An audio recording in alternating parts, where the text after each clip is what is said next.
expressing their faith in Jesus Christ, and going through the waters of baptism is really saying that I have become a new creation. If they go down into the water and then come up into new life, they're saying that they are a new creation in Christ. And so it's a real privilege. And she's just going to share with us a little bit about her testimony and her walk with the Lord. And then Arthur is going to come and baptise her. So we had a mic here a minute ago. Here we go. That's all on reading.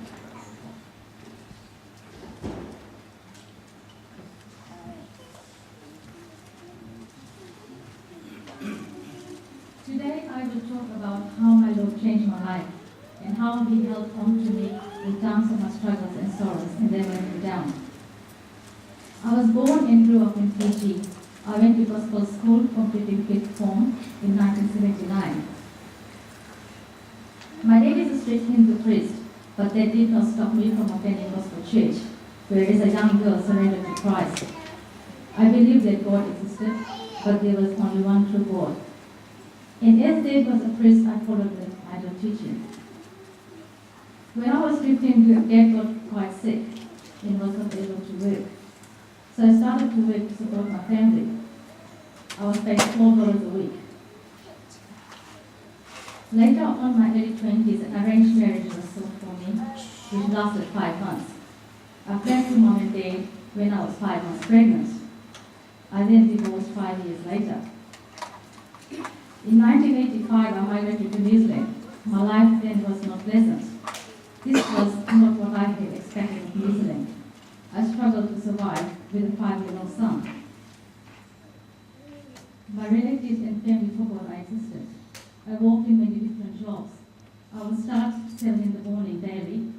I did not drive, and they just looked after my son. I remember I rang a church pastor for advice with church. I explained who I was. All he said to me was he wasn't interested. This was the last straw. Now I started to look for security, and I found this in a gentleman who was very keen on me. My son and I moved in with him. He was okay, but I knew that he was not the right person for me. He was very progressive, but I stayed with him for a number of years. I then progressed to my nursing career and started working at Middlemore Hospital. I was doing pretty well by now. At the age of 15, my son moved out. I resumed my social life of consuming alcohol and partying. I also knew that whatever I was doing was wrong.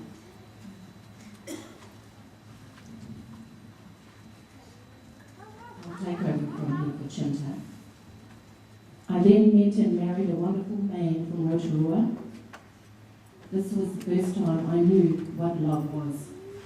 In 2008, he was diagnosed with kidney cancer.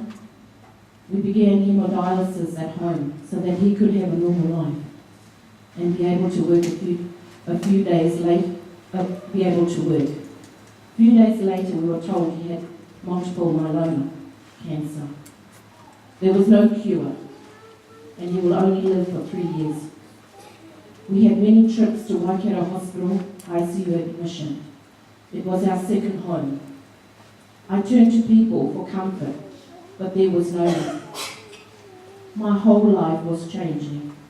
I remembered that there was a God. Both my husband and I cried together and prayed to God. I began to seek God and going to different pastors so they would pray to heal my husband. My home became another hospital at that stage. There were only 3 people in my life: Christ, my husband, and me. 4 months ago, my husband went to be with Christ. Again, my whole life changed. I started praying to God, reading the Bible. God changed my whole thinking pattern when I felt like the world was closing down on me. He picked me up so that I will carry on.